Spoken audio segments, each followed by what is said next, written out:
Bonjour à tous. Quel accueil, quel plaisir. Merci en tout cas déjà, Monsieur Atrat, d'être présent avec nous. C'est un réel bonheur que vous ayez répondu à cette invitation. Ce soir, on va pas simplement revenir sur votre parcours que beaucoup d'entre nous connaissent déjà. On aimerait aller un petit peu plus loin, là où peu de vidéos, de biographies peuvent vraiment entrer. On aimerait comprendre ce qui vous a forgé, les déclics, les doutes, les rencontres, les prises de conscience. Ce que vous avez saisi, peut-être parfois dans le silence ou dans l'épreuve. Et c'est par là que j'aimerais commencer. Qu'est-ce qui se fait, qu'est-ce que vous faites différemment que vous ne voyez chez aucun autre dirigeant? D'abord, merci à vous tous et bonsoir ou bonjour. Euh, pour répondre à la question et pour réussir, euh, il faut avoir souffert. Ça c'est clair, puisque vous dites que voilà, mon histoire est connue, donc effectivement elle est connue et en plus mondialement. Il y a eu beaucoup d'articles de presse pratiquement tous les jours, partout dans le monde, où on ressasse cette histoire-là. Comment les partis n'ont pas de rien, mais moins que rien, et puis arriver à ce niveau-là.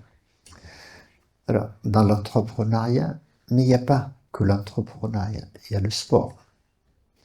Je suis le plus grand financeur au monde du rugby. Donc, voilà, donc c'est quelque chose.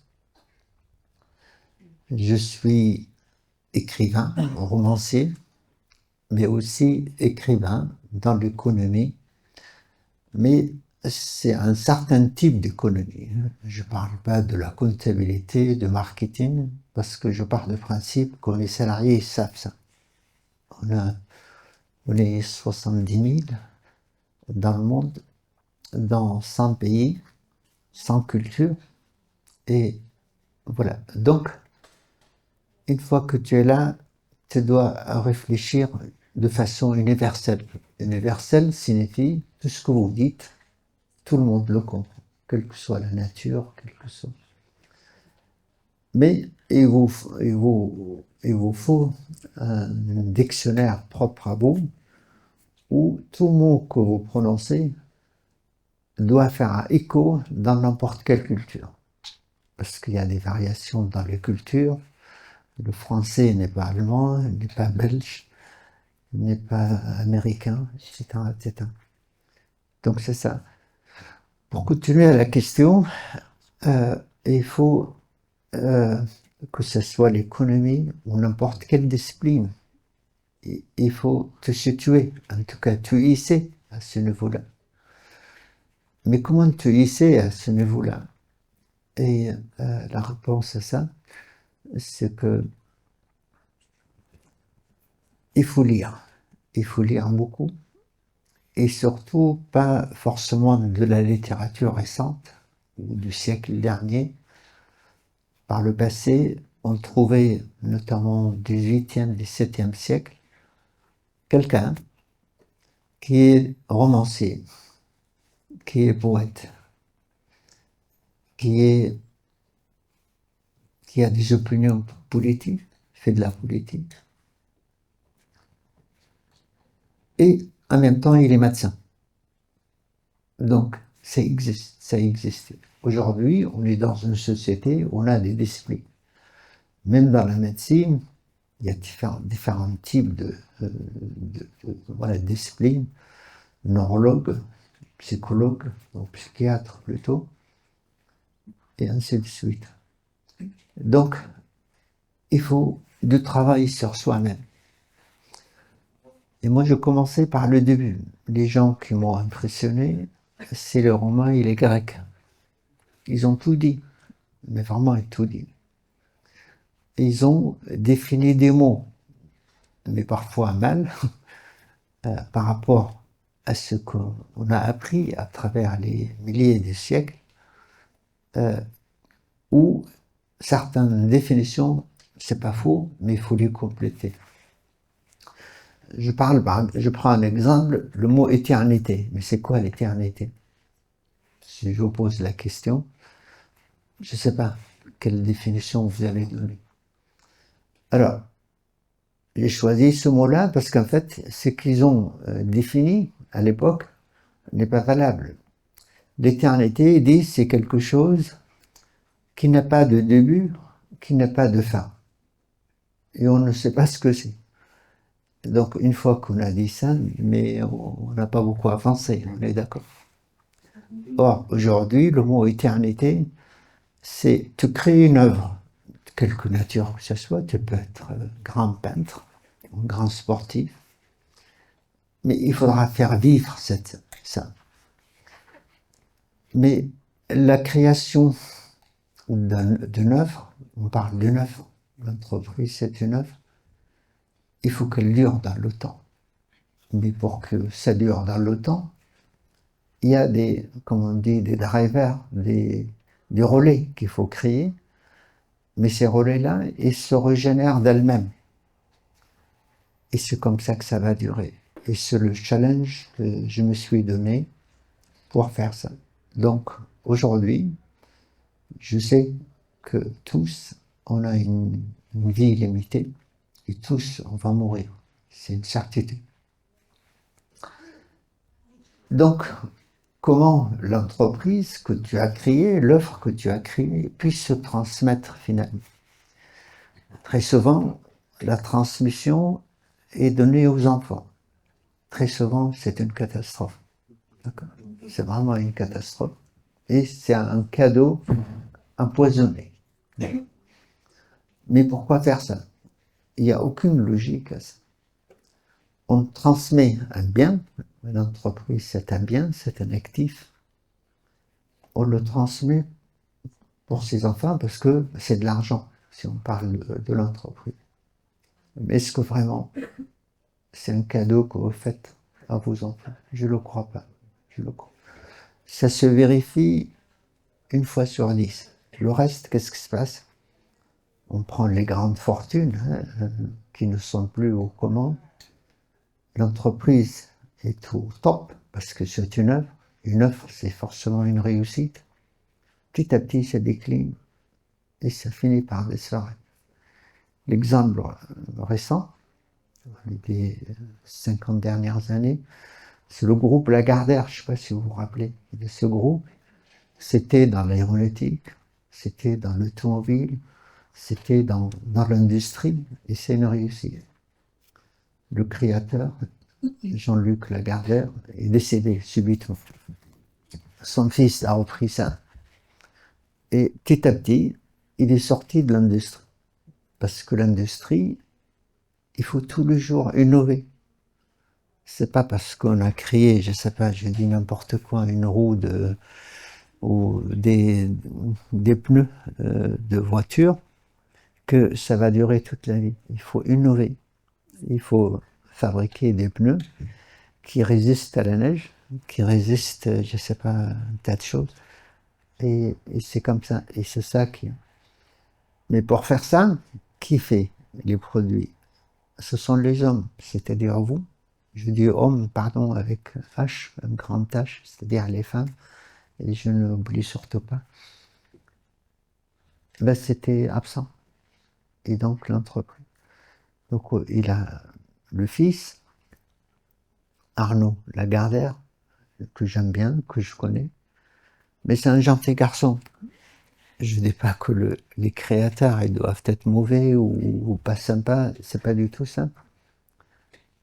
Peut-être cet héritage qu'il a cassé, parce qu'il se sentit, à un moment donné, probablement, qu'il ne pourra jamais dépasser son père.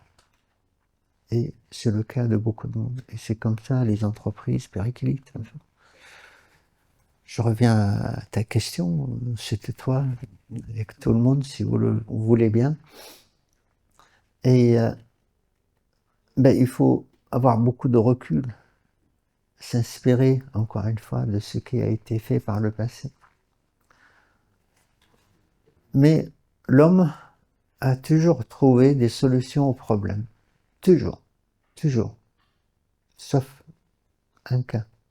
Il n'a pas réussi à le définir. L'homme, il voulait voler. Ben, il vole. Il a fabriqué des avions. C'était une catastrophe au début, mais on est arrivé. L'homme a voulu, je ne sais pas, aller dans l'espace. Mais il est allé. Il est allé. Il va encore aller beaucoup plus loin. Et, certains, aujourd'hui, certaines grandes nations, ils veulent euh, faire des planètes nucléarisées. C'est-à-dire, s'ils ont ça, ben, ils peuvent dominer le monde. Et comme sont les premiers, ils vont empêcher tous les autres de coloniser ou de militariser d'autres planètes. Voilà, c'est la nature de l'homme. Donc, comment je fais pour que ça reste? Il y a cette notion-là, mais il y a la notion aussi d'imaginer, pour que l'entreprise dure, il faudra que l'entreprise ait en elle-même des gènes qui lui permettent de se créer, quoi, en fait, se renouveler en permanence, comme n'importe quel produit. Je prends, je sais pas, les bouteilles d'eau, je sais pas, il y a un demi-siècle, c'était pas les mêmes aujourd'hui. Demain, est-ce que ce sera la même chose? Je ne sais pas. Mais en tout cas, il vous appartient de créer ce demain. Et en fait, je suis dans cette logique-là et j'ai eu de la chance dès le départ de comprendre un peu ça. Mais petit à petit, je creusais et chaque fois j'avance, chaque fois j'écris, eh bien, j'ai des convictions qui deviennent de plus en plus solides. Et en fait, c'est ça qu'il faut faire. Je vous disais, il y a un seul mot que l'homme n'a pas créé, enfin n'a pas su définir, c'est le temps. Mais là aussi, on n'a pas, jusqu'à présent, y compris les Grecs et les Romains, ils l'ont pas défini. Mais ils ont dit quelque chose. Je crois que c'est un des grands célèbres philosophes, Socrate ou Platon ou quelque chose comme ça. Eh bien, il a dit, ben, le temps c'est le truc qui bouge pas en fait. Le jour il suit la nuit et puis c'est tout quoi. Mais oui, mais est-ce que c'est ça le temps? Ça c'est la constatation de l'expression de temps, mais c'est pas le temps. Vous comprenez? Donc, mais l'homme est malin, il a quand même trouvé la seconde, la minute, l'heure, la journée, la nuit, le mois, la décennie, le siècle. Mais c'est pas le temps. Ce sont des unités de mesure du temps, mais c'est pas le temps. Vous comprenez? Donc si un parmi vous, il arrive à le définir, concrétiser la notion et comment on exploite ça dans notre vie de tous les jours, il va faire une révolution. Voilà, de l'humanité. Donc ce côté linguistique qui on arrive à l'appliquer partant d'une notion donnée qui s'appelle le temps, par exemple, eh bien c'est ça qui fera la différence. Dans ton entreprise, il faut que tu fasses la différence. Cette différence, on a l'impression que c'est inatteignable, finalement. Pourquoi je suis, je sais pas, journaliste, je vais être mieux que tous les journalistes. Tu ne le seras pas. En tout cas, ça ne va pas durer beaucoup. Ça durera. Si tu es successful, comme on dit en anglais, et ben ça durera l'espace de ta vie, quoi. Donc c'est court. Donc il n'y a pas de pérennité, il n'y a pas d'éternité. Voilà ce que je voulais vous dire. Mais parmi les éléments qui font durer l'entreprise, donc l'œuvre que tu as créée, eh bien, il ne faut pas la faire coïncider avec ta vie, quoi, finalement. Donc, l'entreprise, elle doit vivre sa vie, qui, elle, n'a aucune raison de mourir. Nous, on sait pourquoi on meurt. Parce que nos cellules vieillissent, on commence à perdre de l'énergie, on commence à avoir des pépins, on commence, je ne sais plus, à être très malade, etc. Et on disparaît. On disparaît. Par contre, c'est toi, l'homme, qui disparaît, tu veux exister, tu laisses une marque dans l'histoire, il faut le créer par une offre qui, elle, va se continuer. Je me répète un peu, mais je pense que c'est important. Est-ce que ça te suffit comme réponse? Parfait. Si tu me dis non, oui, mais écoute-moi, si tu dis non, je vais faire un sondage. Hein. Allons-y, on peut faire le sondage. Hein, Non, je plaisante. Non, merci beaucoup pour cette réponse bien détaillée. Ouais. Et je comprends tout à fait ce que vous voulez dire par rapport à l'éternité et au fait qu'il faut utiliser les moments de sa vie pour pouvoir s'enrichir, beaucoup lire, vous en parlez. Et c'est très important aujourd'hui parce je pense qu'on constate qu'on lit beaucoup moins. Et non pas seulement vous disiez lire les faits actuels, mais bien aller dans le passé. Vous parlez de l'époque romaine, de l'époque grecque, on peut peut-être même parler de l'époque égyptienne. Mais tout ça sont des enrichissements et sans ça, on ne serait pas là aujourd'hui. C'est peut-être différent à cette époque, c'est tout à fait aujourd'hui. J'aimerais savoir quand même, selon vous, qu'est-ce qui ferait la différence entre un bon entrepreneur et un entrepreneur exceptionnel qui arrive à faire perdurer son œuvre dans le temps, comme vous le dites? D'abord, le travail que tu fais sur toi-même. Et c'est très important. Je vous raconte quelque chose que j'ai découvert il y a 2 ans. Et je suis tombé sur un beau livre. Et le livre est sur le cerveau de l'homme, en fait. Et c'est très pédagogique parce qu'il y a 2 couleurs. Donc dans ta tête, dans la mienne, dans notre tête, il y a plein de zones. Et ces zones-là, oui, d'abord tu as 100 milliards de neurones dans ta tête, tous, on a ça. Okay, je ne sais pas si vous le savez, moi j'ai le découvert. Et je dis, je veux comprendre comment ça marche le cerveau et pourquoi il y a des zones. Et pourquoi est-ce qu'ils ont des fonctions particulières. À Montpellier, on est très riche en médecine. Hein. J'avais des copains neurologues. Et c'est des copains. Et puis, on joue au tennis ensemble tous les dimanches matins. Et puis, je leur ai dit, vous allez me faire un stage pendant 1 semaine tous les après-midi. Et vous m'expliquez tout ça. Quoi. Bien, on l'a fait, vous comprenez? On l'a fait. Alors, qu'est-ce que j'ai découvert? Je ne vais pas te raconter toutes les zones, parce qu'il y en a beaucoup, et ça serait peut-être ennuyeux pour le public. Et donc, cette partie-là, en fait, c'est la zone dans laquelle il y a un certain nombre de neurones.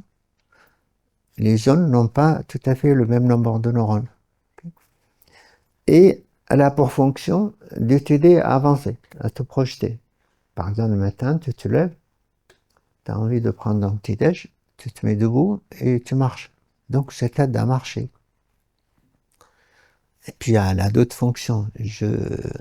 Moi, je ne voulais pas être médecin non plus, le neurologue, parce que j'y arriverais pas. Et donc, mais je voulais comprendre globalement de quoi il s'agit. Après la zone arrière, eh bien, la zone arrière, c'est la mémoire. C'est la mémoire, d'accord?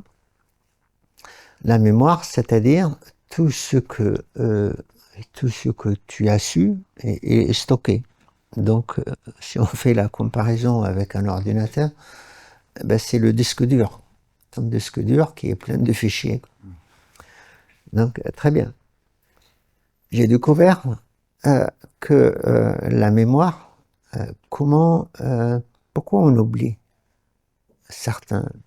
Je suis sûr que comme tout le monde, on est tous différents, mais on est tous à peu près pareils. Des événements qui sont passés il y a je sais pas quel âge tu as, allez, 3 décennies, 4 décennies, certains tu te rappelles plus les détails, tu te rappelles vaguement. Mais pourquoi tu ne te rappelles pas complètement? Parce que ça peut être utile. C'est une information que tu as. La mémoire, c'est une information. Eh bien, mais c'est tout, parce qu'on ne fait pas d'effort. Or, l'effort que tu fais, et en fait, lorsque tu veux te rappeler de quelque chose qui s'est passé il y a 10 ans, 15 ans, 30 ans, même plus, au moins, je ne sais pas, ben, tu te rappelles vaguement, mais tu as certainement ces événements-là, cette mémoire-là, est liée à un événement passé à un moment donné. Par exemple, vous avez la gentillesse de m'inviter, et dans 15 ans, 20 ans, je ne me rappelle plus. Ben, je vais trouver un de parmi vous qui va se rappeler de quelque chose. Et si j'ai de la chance, il va se rappeler des choses que j'ai oubliées. Donc il va compléter ma mémoire. Donc, bref, tu vois. Donc on peut travailler ces neurones. On peut travailler son cerveau. Alors, ce qui est intéressant dans les zones, je reviens sur mes zones, il y en a plein. Il y en a qui sont spécialisés dans la projection, dans la mémoire. Il y en a d'autres qui font que tu arrives à distinguer les odeurs et le couleur. Mais là aussi, tu peux le travailler. D'autres, c'est les sentiments. Tu aimes pas, amoureux, pas amoureux, tu détestes ou pas. C'est ce genre de notion. Puis je crois qu'on a tous compris. D'autres, il y a une zone ici qui part, c'est la seule d'ailleurs qui est bizarre, qui part de là et puis elle s'arrête là. Et c'est la zone de survie. Et dans le beau livre, elle est rouge. Mais expliquez pourquoi elle est rouge. Elle dit, c'est ça. À un certain moment, il arrive dans ta vie, tu es dans ta maison, il fait nuit, et tu sens une odeur. Mais tu vas te dire, il y a le feu dans la maison. Tu comprends? C'est ça, tous, on a eu ça. Ou alors tu es dans ta voiture, il y a un camion qui fonce sur toi. On a tous vécu sur l'autoroute un camion qui te sert trop, et puis voilà, c'est la zone de survie. Mais pourquoi je vous raconte ça? Parce que ils m'ont expliqué que les zones communiquent entre elles. Et ça, c'est naturel, tu es né comme ça. Les zones communiquent entre elles. Le problème sur 100 milliards de neurones, tu n'as que 25 000 transactions par jour. C'est-à-dire le pourcentage est quasi nul. 25 000 sur 100 milliards, c'est pas grand-chose. C'est proche de 0%. Alors, la question se pose, est-ce que je peux faire plus de transactions? Si j'arrive à doubler les transactions, c'est pas 25 000, c'est 100 000, ben je serai surhomme. Tu comprends? Ouais. Ça veut dire, je vais faire travailler, comme on dit vulgairement, mes neurones. Je vais peut-être trouver la solution plus rapidement et de solutions plus complètes, plus pertinentes. Et bien tu vois, alors ça m'a donné une idée, ce petit stage, je ne l'ai pas payé non plus. Donc, parce que je leur dis, prochain match, je vous laisse gagner. Ils n'ont pas gobé quand même. Et voilà. Donc, ce que j'appelle le travail sur soi. Le travail sur. Je peux t'assurer. Alors, ça m'a donné une idée. Je crois que je l'ai expliqué tout à l'heure. Chez Altrad, ils sont 60 000, mais en fait, entre-temps, on a acheté deux groupes, deux sous-groupes, qui ont ajouté 10 000 personnes, donc on est 70 000. Eh bien, il y a une notion qui s'appelle le dépassement de soi. Alors, le dépassement, je crois que tous on comprend. Je peux sauter, je sais plus, 50 cm. Je peux, je sais pas, faire 1 kilomètre en marche. Mais je peux faire plus. Donc, c'est ça le dépassement. Donc, Alors, on vient au morceau compliqué. Le soi. Mais le soi, c'est nous, quoi. C'est vous, c'est moi. Mais est-ce que vraiment tu te connais? Avant de te dépasser, est-ce que tu te connais? Eh bien, moi, si j'entends souvent, oui, moi, je me connais. Je vois un truc qui est mal fait, et tu dis, moi, je ne ferai jamais ça. Eh bien, un jour, tu te surprends que tu es en train de faire la même chose. Mais c'est l'être humain qui est comme ça. Ça veut dire, pourquoi il dit ça? C'est pas parce qu'il est malhonnête, parce qu'il ne se connaît pas, tout simplement. Vous comprenez? Alors, le dépassement de soi. Alors, ça se complique encore, je te rassure. Alors, on a parlé de dépassement et de soi, et on se comprend. Si tu mets le dépassement de soi, ça veut dire quoi finalement? Et ça m'a donné l'idée d'écrire un livre qui a fait l'objet d'un séminaire, parce qu'on invite tous nos cadres, je sais pas, 600, 700, peut-être plus. Une semaine ici à Montpellier, ils viennent de 100 pays et on reste ensemble une semaine. Et le dépassement de soi, parce que le livre que j'ai écrit, eh bien, a servi de support. Mais je ne parle pas de produit. Mes salariés doivent savoir faire ça. J'embauche quelqu'un pour, je ne sais pas, inventer un produit, il l'a inventé. Mais comment tu peux faire progresser? Il va rester, si c'est un ingénieur, il va rester ingénieur toute sa vie. Donc il faut que tu le donnes, tu lui ouvres des fenêtres ou des portes. Il va peut-être pas sortir parce qu'il est passionné par le métier d'ingénieur. Donc on a travaillé sur cette notion-là. Et je peux t'assurer, ça ouvre des univers, ça ouvre des espaces que tu n'as pas avant. Voilà.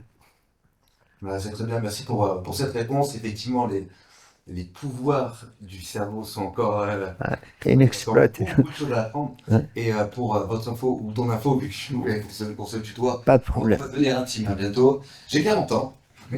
Et les points du cerveau, je les vois tous les jours un peu parce que j'ai un petit garçon de 2 ans et on voit la capacité qu'ils ont d'accumuler Ouais. et de grandir et de grandir. Et c'est extraordinaire, effectivement, il faut arriver à continuer à développer tout ça. Mais juste, je voulais ajouter sur le sujet d'avant. L'homme, enfin les Romains et les Grecs, ils ont dit, tu es né comme ça. Tu ressembles à tes parents, donc copier-coller tes parents. Donc, et en fait, on a vécu avec cette notion jusqu'en 1941. Mais moi, ça a trotté dans ma tête. Je dis, mes enfants ne sont pas comme moi. Peut-être parce qu'ils sont... Or, ils ne sont pas comme moi. Et vos enfants ne sont pas comme vous. Et je vais vous explique. Regardez, qu'est-ce qu'il fait l'enfant? L'enfant, lorsqu'il est né, qu'est-ce qu'il sait faire? On va le mettre sur le dos et il ne va pas bouger. Par contre, il va gueuler parce qu'il veut boire et il veut boire. Parce qu'il a fait pipi sur lui-même et puis il a envie qu'on le... Après, il ne va pas rester dans cet état-là. Il va essayer, dans un premier temps, de se mettre assis au lieu d'allonger. Après, il va faire quoi? Il va chercher il va être debout. Après, il va se casser la gueule. Après, il arrivera à être debout. D'accord. Et après, une fois debout, il va chercher à marcher. Là, il va péter tous les assiettes qu'il va toucher. Et, et ainsi de suite. Ça veut dire, il n'est pas copie-conforme. Okay? Donc, il va parler, il n'a pas la même voix que toi, ton fils. Il n'a pas la façon de, je sais pas, mastiquer ou je sais pas. Ainsi de suite. Donc, c'est ça. Donc, l'homme a des capacités, tous, qu'on exploite très peu. Parce que s'ajoute à ça notre psychologie qui fait qu'on se bloque. Et c'est pour ça le proverbe que j'approuve, il dit le meilleur ennemi de l'homme, c'est lui-même. Ouais, c'est ce qu'on dit. Donc là, vous invitez un chef d'entreprise, il vous parle de philosophie, vous êtes déçu, là, je le vois.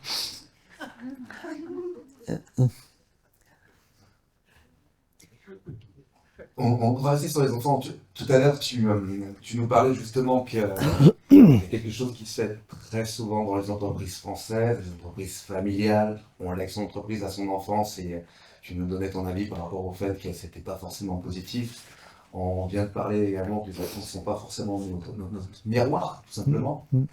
Euh, Toi, avec toute l'expérience qu'elle a, quel conseil donnerais-tu à tes enfants Mm. pour s'adapter justement à ce monde et notamment au monde de l'entrepreneuriat? Mm. Mais mes enfants, dès le départ, je leur ai dit, la meilleure, le meilleur conseil, si vous voulez faire ce que je fais et si ça vous inspire, mais regardez-moi fonctionner, je travaille jour-nuit. Voilà, je travaille tout le temps. Voilà. Si c'est pas l'économie, c'est la littérature. Voilà, je fais des poèmes que je livre juste pour moi. Et c'est ça ce que je fais. Après, j'ai voulu, quoi, si tu veux. Mais il y a peut-être ce complexe que l'enfant, il pourra pas atteindre ce que le père a fait, quoi. Je souhaite que non, tu vois, parce qu'ils peuvent être utiles, ils sont normaux, donc ils peuvent eux aussi se surpasser, quoi.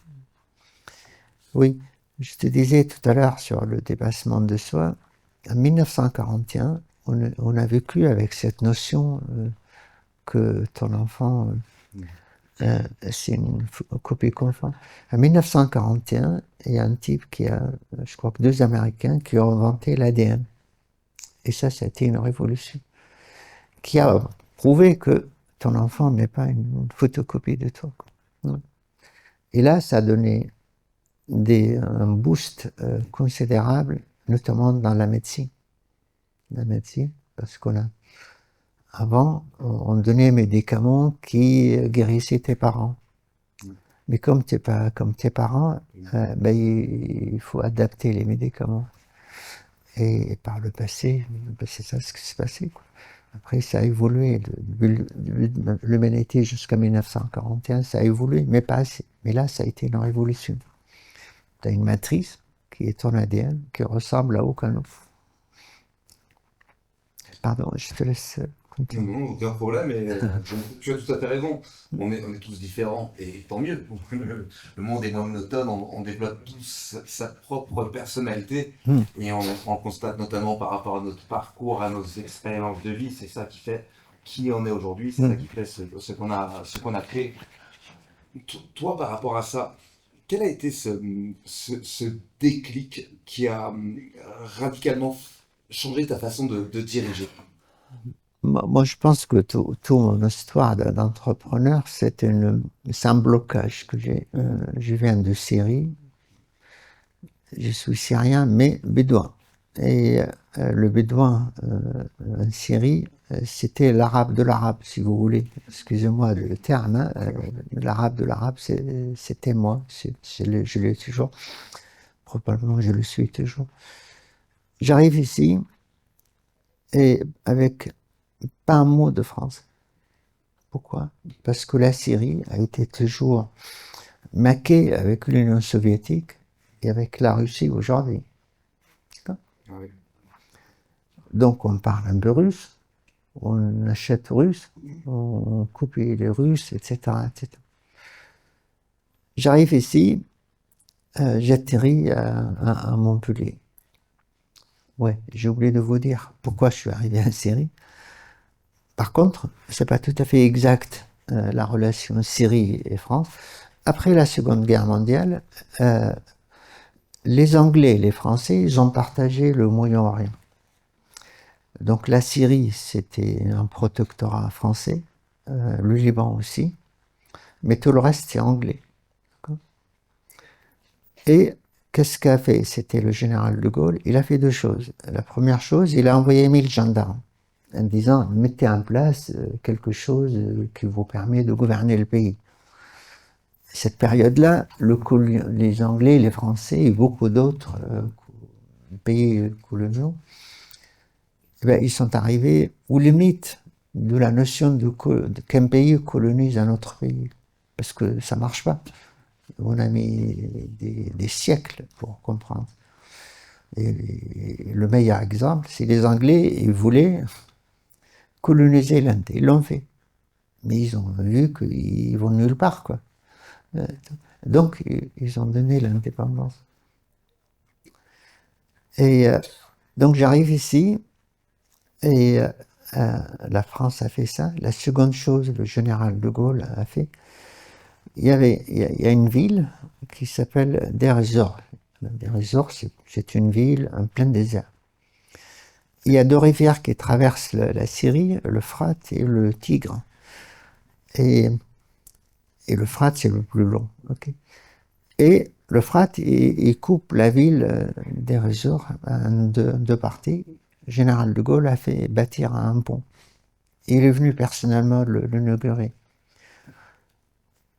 Et avant de venir en France, et les Français ont fait aussi un autre système, c'est qu'ils ont dit pour gouverner un pays, il faut le découper en morceaux, l'équivalent de département ou région ici.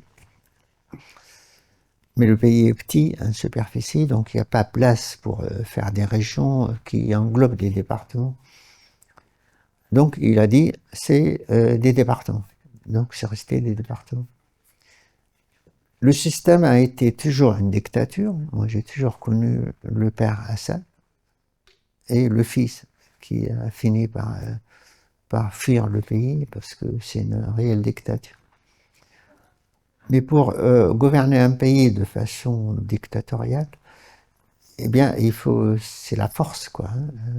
Pas de communication, pas de ceci, pas de cela. Donc, tous les ministres, ils étaient des généraux de l'armée syrienne.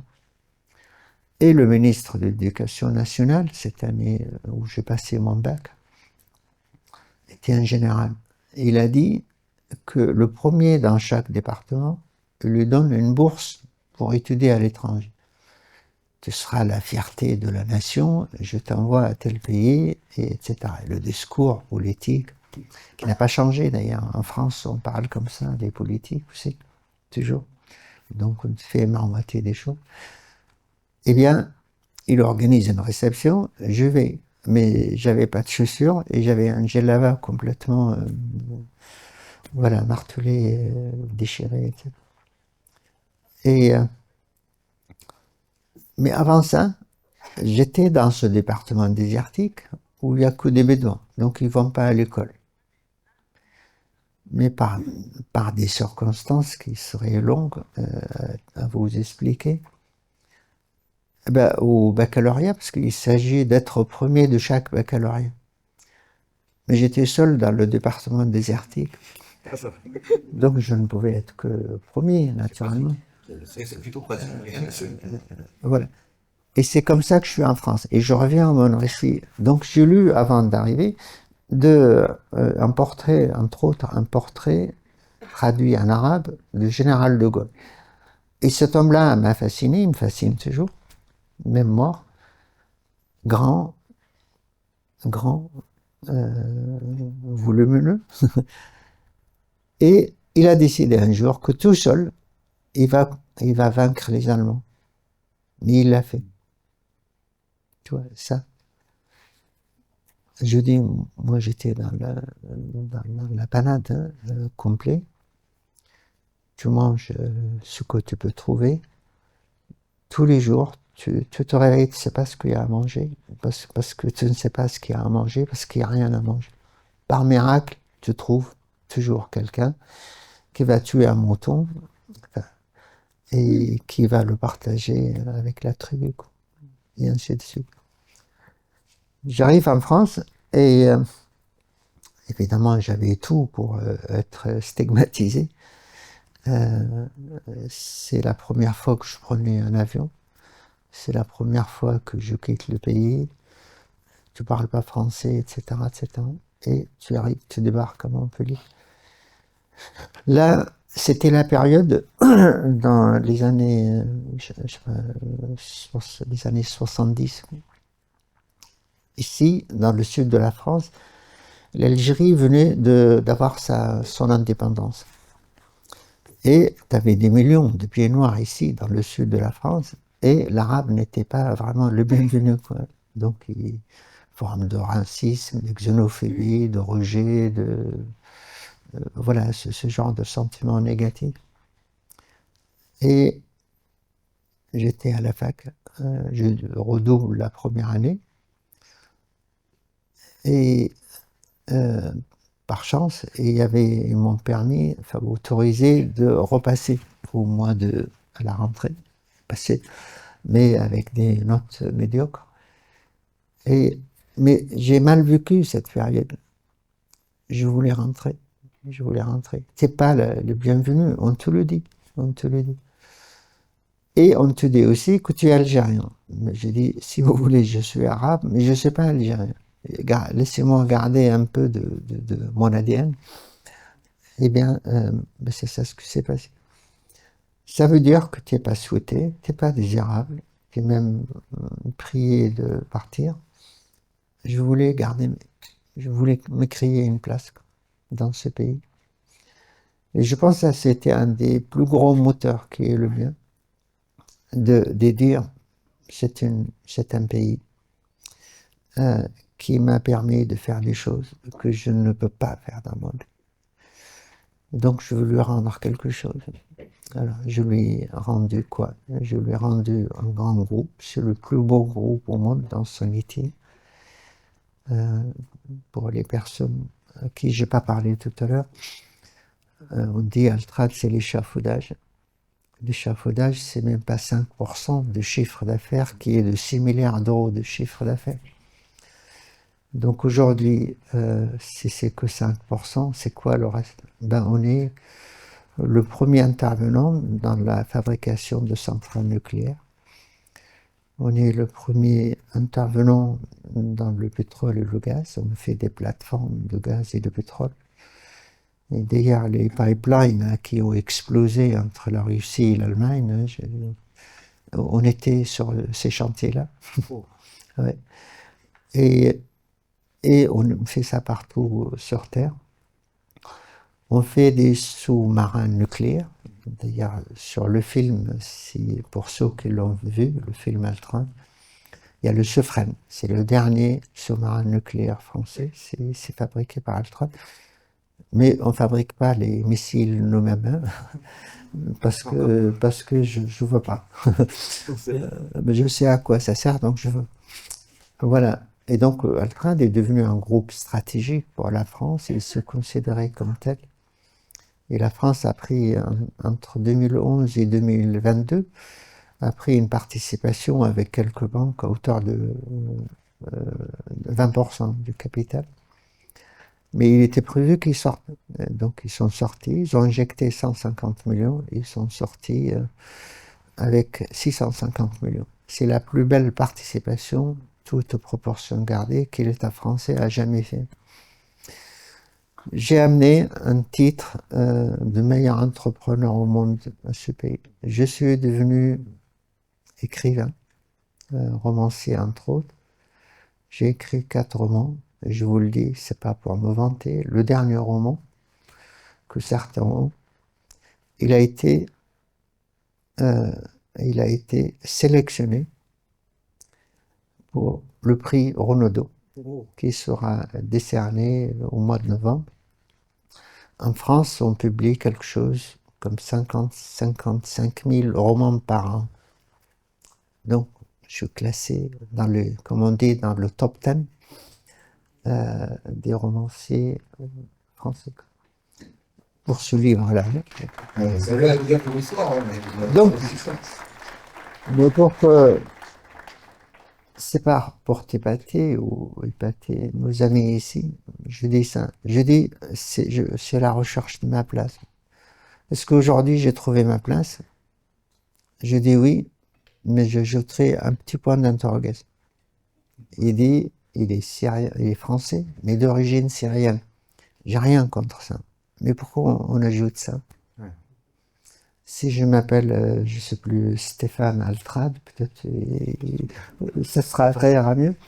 Mais je voulais garder un peu de mes origines et je tiens à avoir cette double culture. Ce qui m'a aidé, en fait, à moi, il y a 2 personnes finalement.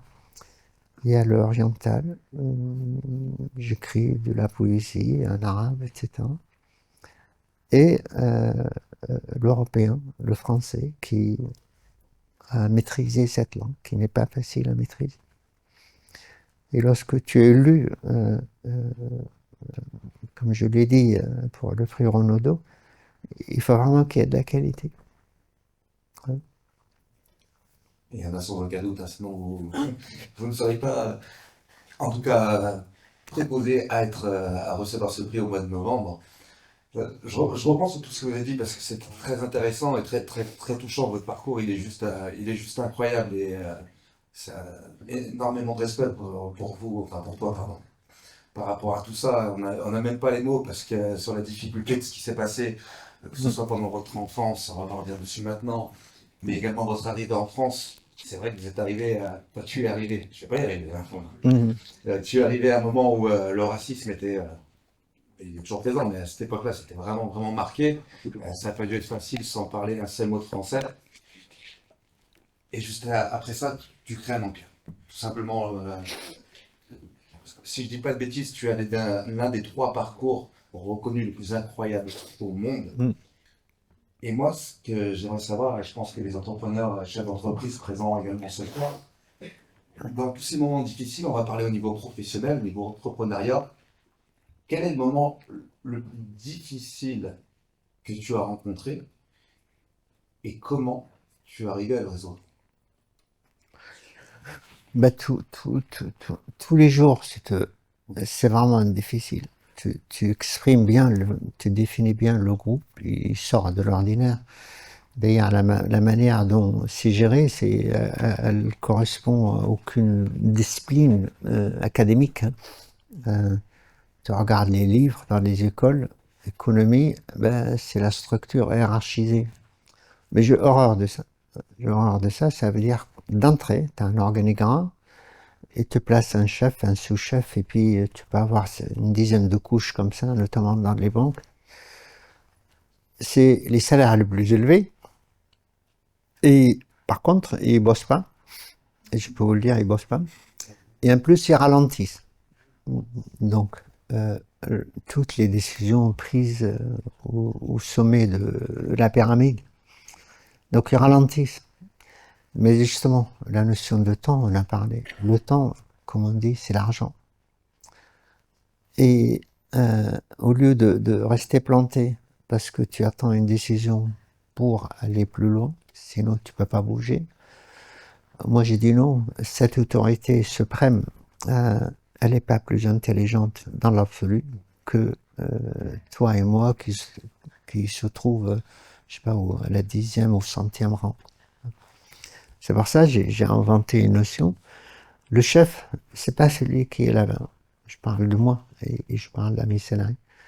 C'est celui qui trouve une solution à un problème dans le cadre d'une réunion donnée. Et c'est pas forcément le chef. Et très souvent, c'est pas le chef. Voilà. Après, par contre, le chef s'approprie la solution. Non, mais je vous assure, c'est comme ça. Mais pourquoi et puis, moi j'ai pas de problème que me challenge mes propositions. Et j'ai un seul témoin, et puis elle va aller dans mon sens parce qu'elle n'a pas le choix. Où est-ce qu'elle est, Jade, hein? Voilà. Elle est là-bas. Ouais. Non, non, je plaisante. Oui, effectivement, donc c'est la hiérarchie qui est mise en place aujourd'hui. Si je ne me trompe, au sein de votre groupe, Altrad, pardon, il y a uniquement trois échelons. Mm. C'est ça que ça fonctionne comme ça. Mm. Et ça fonctionne très bien. On voit d'ailleurs de nouvelles façons d'entreprendre au nouveau patron. On travaille en équipe. Bah, le groupe Mentory en est également un parfait exemple parce qu'on regroupe plusieurs personnes du même secteur. Et au lieu de se concurrencer, on en fait une grande force. Mm. Ça, c'est vraiment très important. S'il y avait une seule question qui pouvait tout débloquer chez nous, je parle entrepreneur, bien entendu, ce serait laquelle? S'il y avait une question qui pourrait tout débloquer, c'est-à-dire qu'on rencontre une difficulté, je reviens sur ce que je disais, et qu'est-ce qu'on pourrait utiliser ou mettre en œuvre pour pouvoir franchir ces peurs? Mais tu sais, quand tu es en panne, en gros, hein, c'est ça ce que tu dis, t'as pas de solution, comment je fais, quoi, pour... Mais c'est cette synergie que tu dois trouver avec tes salariés. Parfois, tes salariés, tu es seul avec un employé. Mais il peut t'aider. Il peut t'aider. Dans mon cas, au départ, c'était ça. Je suis informaticien, un des premiers créateurs d'ordinateurs portables qui avait tout sauf portable et il pesait très lourd. Mais voilà, j'en ai créé un. Et après, aujourd'hui, il n'y a aucun domaine qui m'échappe de l'entreprise. Par exemple, tu prends la comptabilité, mais je comprends mieux que les experts comptables. Et parfois, je challenge les commissaires aux comptes. Pourquoi? Parce que c'est la philosophie de la comptabilité. La comptabilité, c'est un reflet des actifs et des dettes que tu peux avoir mais ça correspond à des choses réelles. Et très souvent, on regarde ça, mais on ne le lit pas, cette notion-là. Tu dis, je sais pas, tu as 10 000 euros de stock. Une notion statique. Il faut aller au-delà de ça. C'est pas parce que quelqu'un a écrit que ton stock de cette année est le même que l'année passée, ça ne veut pas dire que ça existe. Tu comprends? Ou des bouteilles d'eau. Ben, là, il ne croit pas. Il ne me croit pas. Mais je leur ai dit, je ne vous garde pas. Hein. Si vous raisonnez comme ça, je ne vous garde pas. Parce que vous allez afficher des comptes certifiés qui sont faux. Ouais. Il y a ce qu'on appelle les travaux en cours. Ok, on travaille sur une raffinerie, voilà, il faut rénover la raffinerie en un mois. Tu dois mobiliser 1000 personnes dans une semaine. Parce que un jour, tu fais le ravalement d'une raffinerie, pendant un mois, ça veut dire que tu as un mois de non-production, de vente dans les stations-service, par exemple. Donc, il faut aller vite. Donc, tu mobilises ce qu'il faut mobiliser. Donc, nous, on vient et on facture au fur et à mesure que les travaux de la raffinerie qui durent un mois, parce que ça peut faire 500 millions d'euros l'affaire. Et, bien, on facture. Mais il faut que ce que tu factures soit vrai. C'est-à-dire, tu identifies les personnes qui ont travaillé. La raffinerie, c'est aussi grand que Bayard, hein, donc ils ne sont pas tous au même endroit. Et il faut identifier les personnes. Il faut faire des fiches de travail, que l'ouvrier vienne le matin ou n'importe qui que tu mets sur place, un chef d'équipe. Mais il faut qu'il soit précis. Il faut une note exactement. Comme ça, tu n'as pas de problème avec ton client et il te fait confiance. Et il faut que tu fasses le travail à un mois. C'est pas un mois plus un jour. Donc, et ainsi de suite. C'est comme ça que tu mets en place les fondations de quelque chose de durable. Si on espère éternel. On l'espère aussi. Et en tout cas, sur cette dernière réponse que vous me donnez, je fais le lien avec ce que vous avez dit tout au départ. C'est-à-dire qu'en fait, effectivement, vous êtes le chef de ce grand groupe, mais vous connaissez tous les métiers qui sont ceux de vos salariés. Et tout ça, c'est grâce à l'apprentissage que l'on fait tout au long de sa vie. Ouais. On arrive à la fin de cette interview, on a même un petit peu dépassé les 45 minutes, juste avant de faire un échange avec nos amis du public, questions-réponses. Je tiens tout d'abord à vous remercier parce que c'est un immense honneur d'être à côté de vous. Ben, écoute, l'honneur est à moi d'être avec vous et chaque fois je rencontre des êtres, je me sens valorisé et puis je pars avec beaucoup d'énergie et puis voilà. Mais il y a un peu de stress aussi que je masque parce que j'ai cette obsession d'être à la hauteur de ce qu'on attend de moi. Croyez-moi,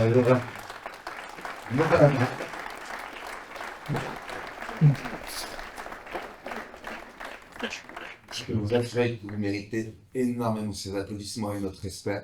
C'est pour nous un vrai honneur d'être là et pas de stress, moi aussi, je suis stressé d'être à côté de vous parce que vous êtes un grand monsieur. Juste avant de laisser la parole, en 60 secondes, en mode très rapide s'il vous plaît, quel serait le conseil que vous donneriez à tous ces entrepreneurs ici justement pour franchir un cap? Mais il y a, comment te dire, j'allais dire ne pas m'occuper parce qu'il y a des travers que j'ai. Il y a quelqu'un qui me pose la question, est-ce que je suis heureux? Je ne peux pas répondre, tu comprends? Donc, il y a beaucoup de sacrifices personnels, familiales, etc., et professionnels aussi. Il y a ça. Mais au-delà de ça, euh, je réponds directement à ta question après avoir dit ceci. Le plus important pour ceux qui entreprennent ou qui veulent entreprendre, c'est pas de d'entreprendre, mais souvent le blocage se fait avant. Ils n'osent pas entreprendre. Si tu n'oses pas faire quelque chose, tu ne le feras jamais. Donc, osez entreprendre. Prenez des risques. Essayez de travailler votre cerveau. Faites comme moi. Là, je dis, copiez-moi. Mais ça passe par des sacrifices. Franchement. Alors après, il faut que votre famille, ta famille, votre famille, vos familles, ben, soient tolérantes avec vous. Parce qu'on reste homme et on doit rester homme. Parce que le bon Dieu nous a envoyé sur terre parce qu'on a déconné à un certain moment. C'est le premier péché de l'humanité, tu l'as connu. L'homme, si vous croyez la Bible, le Coran ou la Torah, parce qu'ils disent tous la même chose, eh bien, il fallait pas manger la pomme. Et la première chose qu'ils ont fait, après avoir promis de ne pas le faire, ben ils l'ont fait. Et donc, il faudra qu'on aille les chercher et parler avec eux, d'avoir c'est le premier. Et, mais ils ont fait du boulot parce qu'on est là, quoi. Et juste, parmi les choses que j'évoque, mais on va prendre le temps, hein, c'est vrai que vous avez chronométré ça, ici il faut rester 10 minutes de plus, on reste 10 minutes de plus. J'ai de la chance, j'habite pas loin, voilà. Et tu sais comment, au début ils étaient deux, on est d'accord. Mais comment ça se fait qu'on est devenu 8 milliards aujourd'hui? C'est une question, il n'y a pas que toi qui poses des questions. D'accord, ok. Maintenant, c'est ce qui fait de l'interview. Ouais. Je pense qu'ils n'ont pas écouté le premier conseil alors. Ben c'est à peu près ça. Donc, c'est Dieu pour les punir. Mais comment on se reproduit? Sachant que la reproduction, il n'y a pas le côté sophistiqué d'amour, etc. La notion d'amour, et le mot lui-même n'existait pas pendant très longtemps. Hein. Donc, il faisait ce qu'il devait faire de façon plus ou moins bestiale. Mais ça ne répond pas à la question. Donc, ils étaient deux. Donc, les deux, ils pouvaient enfanter. D'accord? Donc, ils font deux de plus, par exemple. Prenons qu'ils font 2 enfants ou 5, comme tu veux. Mais comment les 5 sont devenus 8 milliards? C'est qu'il y a eu de l'inceste. Il n'y a aucun livre sacré qui le dit. Ça ne peut pas être autrement. Oui, mais tu vois, c'est en recherchant un travail, en faisant travailler mon cerveau. Et pour les personnes qui comprennent la comptabilité, mon cerveau est amorti plein de fois. Hein. Donc, il vaut 0 hein, côté comptable. Non, mais c'est terrible, notre condition d'homme, quoi. Alors, il n'était pas inhabituel que le père, il couche avec sa fille. Et le frère, il fait la même chose avec sa mère.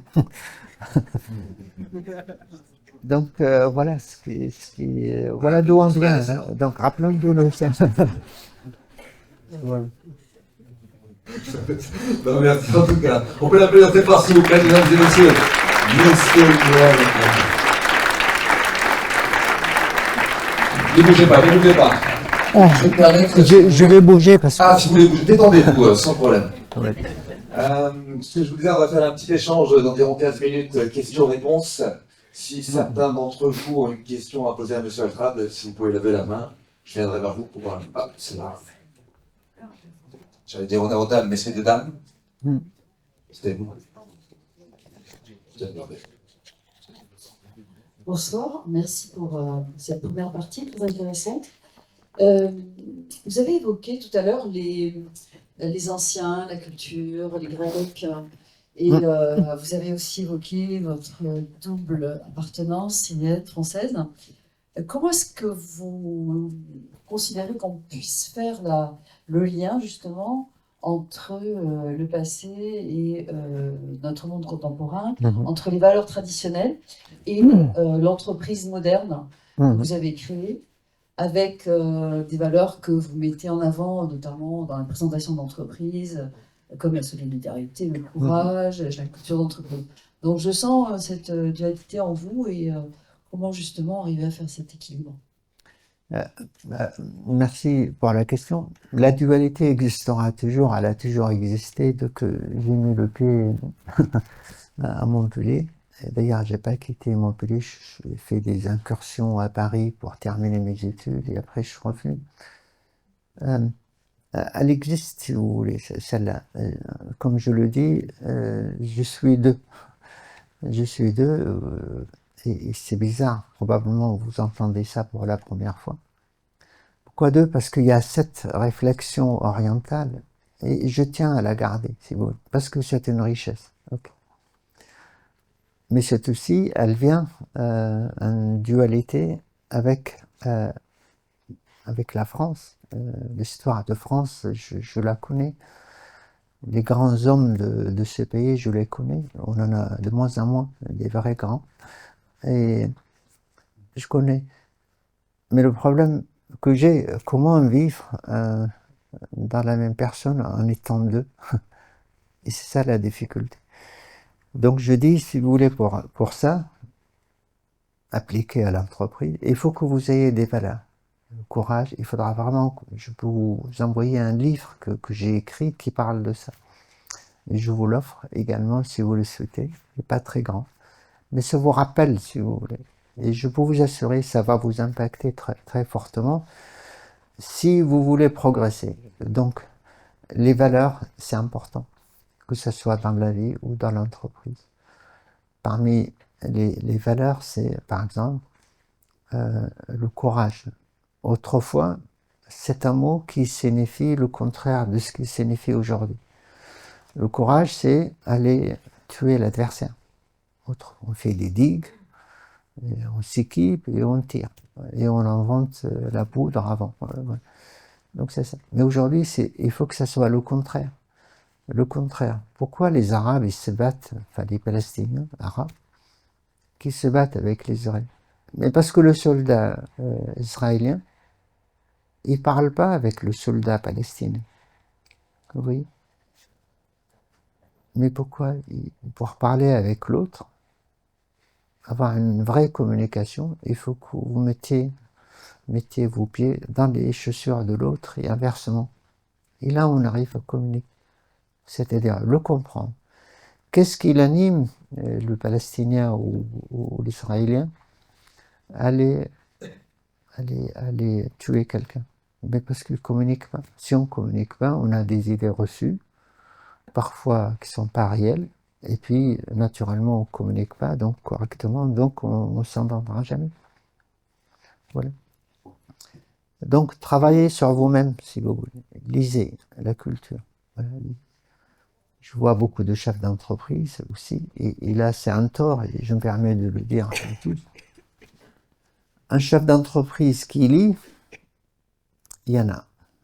Un chef d'entreprise qui écrit, quelle que soit la nature de l'écriture, ça peut être ce que vous voulez, il y en a encore moins. Un chef d'entreprise qui devient romancier, enfin écrivain, il écrit en économie, il y en a encore moins. Un chef d'entreprise qui réussit, et là je ne me vante pas, je pense que vous avez remarqué que je suis un type complètement ample, je ne me prends pas la tête avec ça. Eh bien, moi j'en connais pas, certains. Pour moi, je me connais, ça doit exister. Mais... Donc, mes réponses, c'est pas direct à vos questions, mais je sais pas répondre autrement. En tout cas, merci beaucoup. Donc, c'est une bonne raison. Il y a une question juste ici. Bonsoir Med. Je m'appelle Maria. On a une seule point en commun. On est entré en France sans parler français, mais aujourd'hui on va continuer à parler philosophie en français, tous les deux. J'ai lu récemment un livre en anglais qui s'appelle The Five Types of Wealth, 5 types de richesse par Sophie Bloom. Je voudrais poser la question, quels sont les 5 types de richesse par Moed Altrad? Mais moi, j'aimerais que le public y réponde quand je serai parti. Je ne sais pas vous le dire, madame. J'essaye de... comment vous dire il y a deux expressions en français. Qui je suis, quel je suis. Quel je suis, c'est un CV, quoi. Chef d'entreprise, il fabrique des trucs, il les vend, je ne sais pas à qui, etc. Ça, c'est quel je suis, c'est un CV. Qui je suis, j'ai essayé de vous parler de qui je suis, et non pas forcément quel je suis, bien que je l'ai abordé très rapidement, mais ce n'était pas l'essentiel de ce que j'ai dit. Mais je ne veux pas vous répondre. Mais avant de vous laisser, je vais vous raconter un livre que j'ai lu récemment, et c'est Nietzsche, le grand philosophe juif allemand. Et il a écrit, il était stigmatisé à son époque, c'est les années 1850. Et pourquoi il était stigmatisé? Parce que c'est la période où le christianisme a pris une tournure bizarre, d'après moi, hein, qui dit voilà ce qu'il faut croire.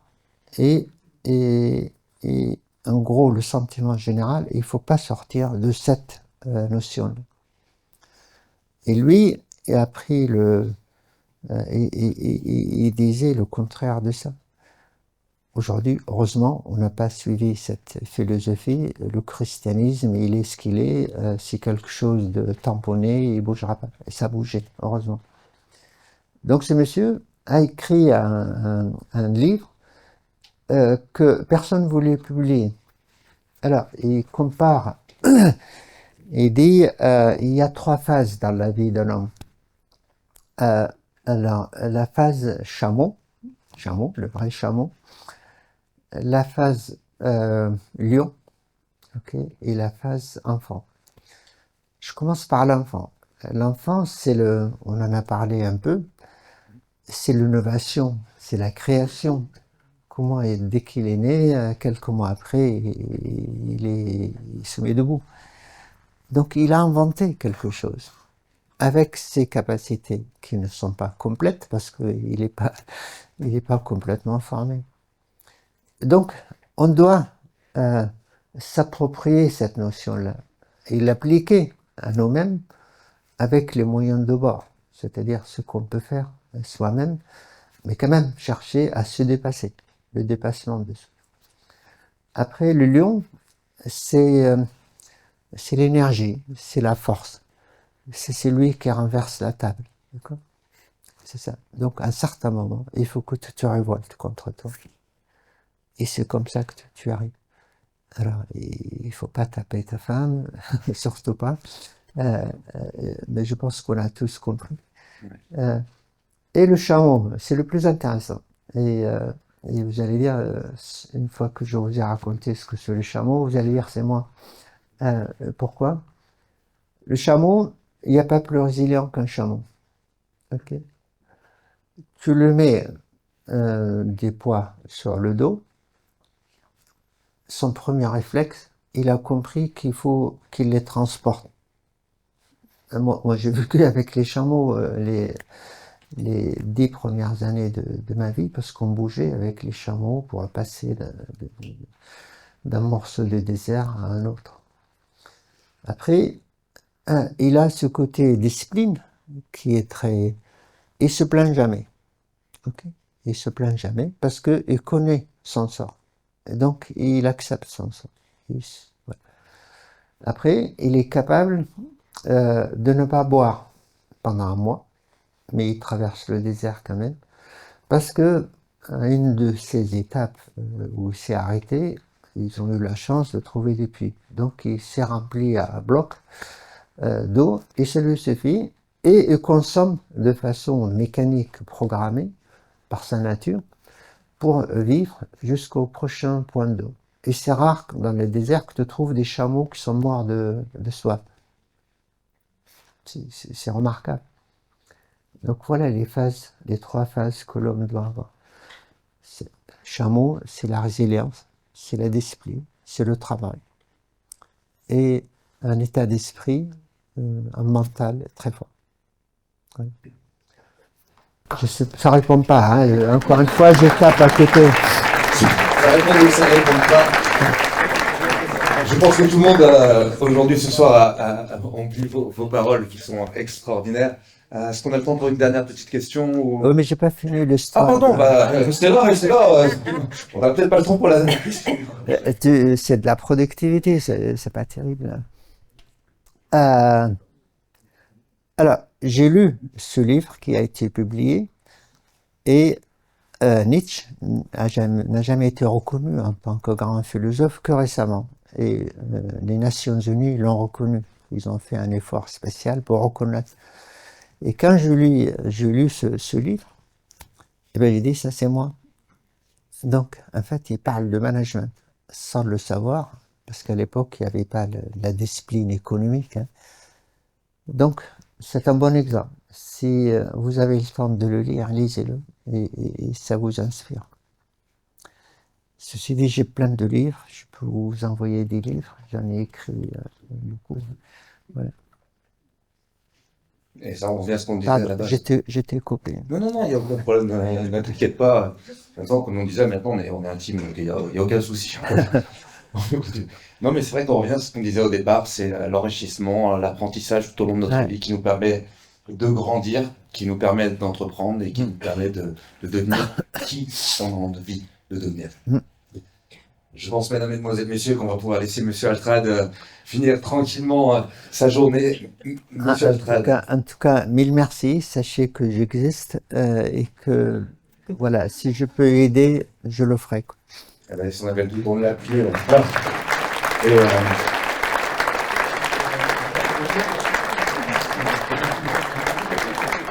Ces remerciements ils sont chaleureux, ça vient droit du cœur, vraiment. Je pense qu'on n'oubliera jamais ce jour où on vous a rencontré, Monsieur Altrad. Merci beaucoup. Merci. Merci, c'est un immense honneur de vous avoir eu avec nous. À bientôt.